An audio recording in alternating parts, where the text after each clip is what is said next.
Hi everybody. This is the first installment in our EMS Case Study series. This case was one that I had recently with a crew I was working overtime with. Thought it was interesting and notable, so going to share some learning points based on this call. Ideally in the future we'll have some other crews involved and we can debrief or do case studies on other interesting and notable EMS incidents that we can all take away a lot of learning points from. But for now, this is one that I had recently. In this case, we'll do a little bit podcast format, but in the future, hopefully we'll be able to record some interviews with other crews and share this information across the department. On Christmas Eve, ambulance 52 and medic engine 52 responded to a 6 Delta at a single-family residence for a 30-year-old female who was reporting difficulty breathing due to an asthma attack. Dispatch advised that the patient had used her inhaler 6 times prior to EMS arrival with no improvement. Both units responded to that incident. Just as a side point, we learned after the call that the patient had actually been hospitalized 3 times during the prior year for asthma attacks. We're not sure if she was intubated during those hospitalizations.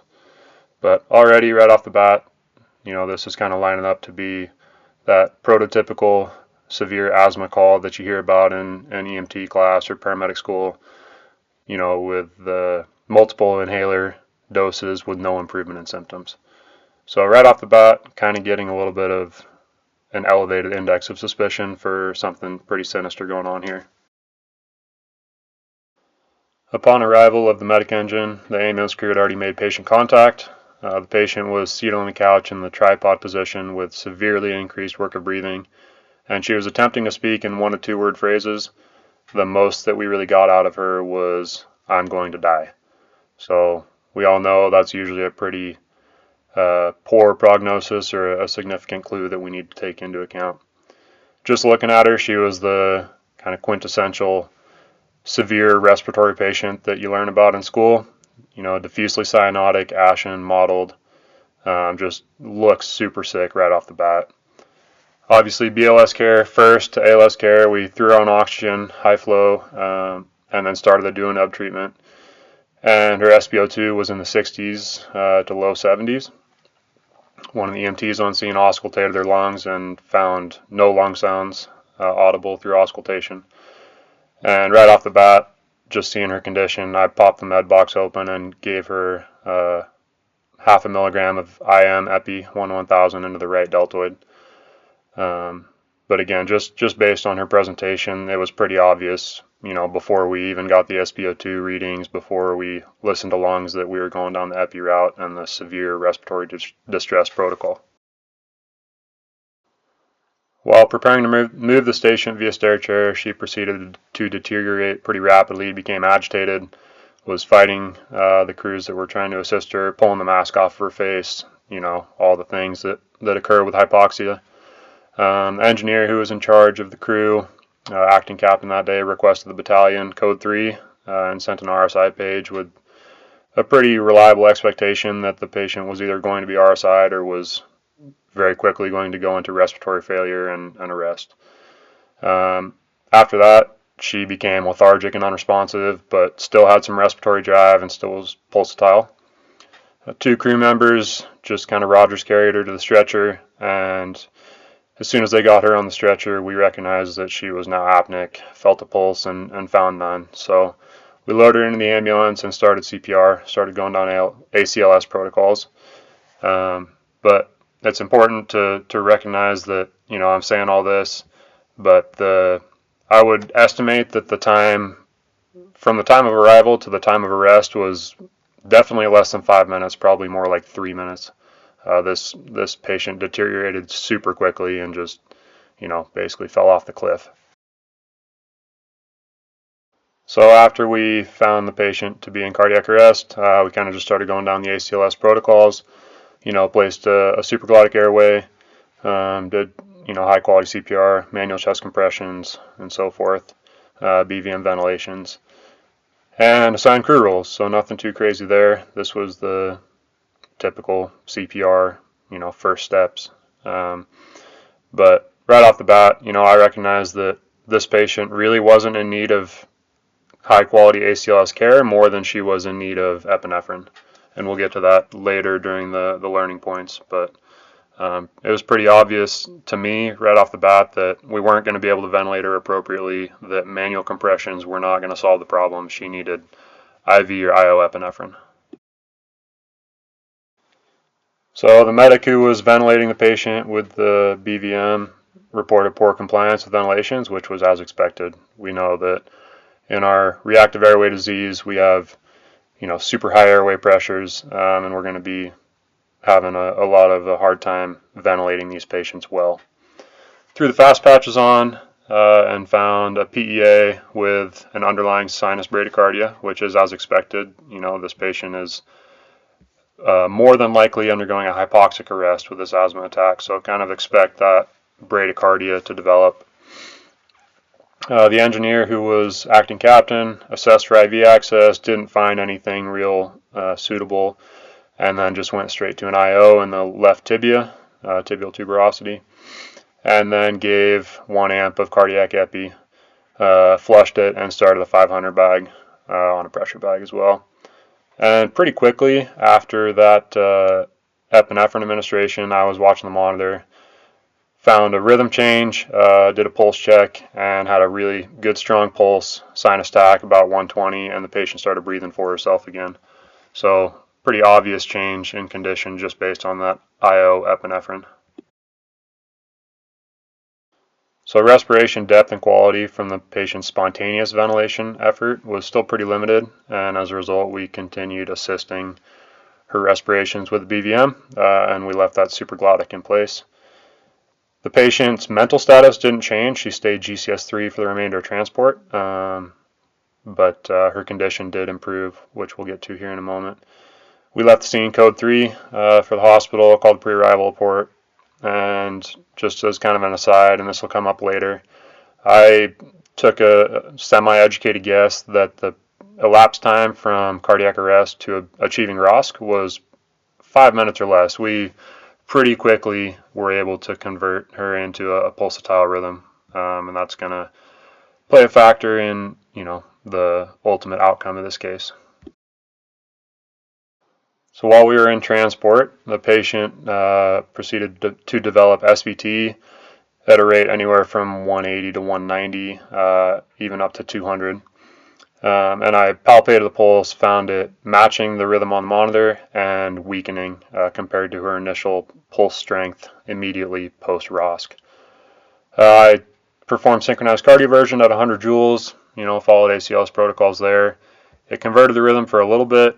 She redeveloped SVT for about a minute, and then she actually spontaneously converted back down to a sinus tach. And she had a pretty erratic rate from there on during transport. She, her heart rate was sinus the whole time, but was anywhere from 48, 50 beats a minute up to 130 and everywhere in between. Kind of assumed that this was due to just, post-cardiac arrest irritability and persistent hypoxia. Her SpO2 values were pretty low at this point still, although they were improving from our initial on-scene SpO2 values. She didn't go into SVT again after that. Assessed BP after cardioversion and found her to be hypertensive, which you kind of expect after giving somebody 1.5 milligrams of epinephrine within 10 minutes. So not entirely surprising there. So once we got her out of that SVT, I noted that her color was improving, dramatically, and her SpO2 values were up into the 90s all the way up to 100%. And the medic that was ventilating the patient reported a lot better compliance than originally during our BVM attempts. Inline end tidal was around 65 with really good waveform. That's kind of expected as this was a severe respiratory acidosis, and then also immediately after achieving ROSC. That's not entirely unsurprising to get that high end tidal. We continued assisting her ventilations, and her spontaneous breaths started improving, although they were still a little bit shallow. Her rate was improving, and we were trying to kind of balance that need for oxygenation while allowing for the expiratory time that we know those obstructive airway patients need, especially asthma, COPD, right? The problem is exhalation, not inhalation, primarily. So trying to oxygenate her, but also allow that full exhalation time during our breaths. So at this point during transport, we've all been there. You're kind of trying to figure out what you have time to do, what the priorities are prior to reaching the hospital. So I considered just a crash airway attempt for airway protection, but we were less than 3 minutes from the hospital, and so decided to leave that eye gel in place, as well as the fact that the medic who was ventilating the patient was continually reporting improving compliance. So getting better compliance, good SpO2 values, good end-tidal waveform, all the things that it was just one of those moments where, that eye gel is going to have to do for now. We looked for IV access for the possibility of starting a continuous epi drip. I actually mixed a bag and programmed the pump while that was going on, and then also thought about mag administration. But again, we were, very, very close to the hospital, and so those interventions were going to delay our transfer of care to the receiving ED staff. So we just decided to kind of maintain the status quo, make sure that we were prioritizing good ventilations and preparing the patient for transfer of care. Grabbed a quick blood pressure immediately prior to arriving at the hospital, and she was normotensive, so that was good to see. So we turned over care to the ER staff, gave transfer of care report, and these are the notes that we got as a follow-up from the hospital, just kind of to give you a picture of what continuing care looked like. Upon arrival at the ER, she was intubating using RSI with ketamine as the induction agent for its bronchodilatory properties. She also was administered 4 grams of IV mag. Following these interventions, her wheezing improved, oxygenation and ventilation became easier. The intensivist recommended zithromycin prophylactically, and ABG was drawn, which demonstrated significant acidosis and hypercarbia, which again is not surprising given the etiology of her condition, right? Very acidotic, arterial pH of 7 even. Venous lactate of 7.6, arterial lactate of 5.3, and a troponin of 457. They did a urinalysis, was reassuring, and toxicology was positive only for marijuana. Upon admission to the ICU, she was administered solumedrol, duonebs with albuterol, azithromycin, IV fluid, or serial IV fluids and maintenance IV fluids, and then they put her on a levo drip to keep her MAP above 65. While she was in the ICU, she was a little bit agitated, but was following commands. So the last update that we got from the hospital, and remember this was the following day, this incident occurred on the night of Christmas Eve, about 20:30. The patient was extubated this morning, doing well on room air. She's still coming off sedation, but denies significant chest pain unless she takes a big breath. Understandable given that she had manual CPR performed. She's still a little sleepy as she wakes from sedation, but follows all commands, is slow to answer, but is appropriate. Discussed avoiding THC in the future, as this clearly exacerbates her asthma, and she understands this. The patient should be discharged to home shortly. So getting into the learning points, this is a case that I wanted to share because we're fortunate that we did enough things right to have a really positive outcome, which you don't get those super frequently during cardiac arrest events. But there's always things that we can do better. And then the other part of this is that I think that this type of patient is really difficult to adequately train for and have the condition worsen or deteriorate so drastically. So hoping that discussing some of these will be helpful for everybody. This is based on conversations that had with the crew, with Battalion Chief Jason Cook, our EMS chief, and then just doing some introspection and research after the fact as well. And then just as a quick reminder as well, we'll discuss some of these learning points, but make sure you're always operating within your protocols. We want to be doing the best interventions for our patient, but also making sure that we're protecting ourselves as providers and operating within the scope that we're allowed to do based on our medical direction. So the first point, and we kind of hit on this with the ER physician's notes, But using ketamine for procedural sedation and or post-ROSC management should be the agent of choice because it's a sympathomimetic and has bronchodilatory properties. I think oftentimes we think of ketamine just as a sedative hypnotic, but we don't really often think about it in the context of this asthma patient or the severe respiratory patient. So just keep that in mind. In my opinion, we certainly didn't have time to administer it prior to the arrest, and then there wasn't an immediate need for it post-arrest or post-ROSC in this patient. But, just keep that in the back of your mind that we should be at least considering ketamine for this type of patient. Epinephrine administration. This is going to be the absolute priority for this patient. I think I kind of hit on it a little bit already, but the patient was shunting. Pretty obvious right off the bat that IM epi was not going to be effective in resolving this issue, just because it wasn't going to get absorbed appropriately. So that obviously implies that we need to move to IV or IO epi pretty much as soon as possible in this patient. I actually, on scene, was kind of as my first priority, aside from getting oxygen on, was I was asking my partners to look for access. And ultimately, the patient just arrested so quickly that we didn't have time until we had started CPR. But this is also one of those rare occasions where administration of epi through the ET tube or through the supraglottic might be indicated or preferable, just to get it a little bit closer to the primary area of concern, being the lungs. But as with anything, right, we need to make that decision contextually based on each patient. And then also, consider the downstream effects and be situationally aware of what's happening after we make these interventions.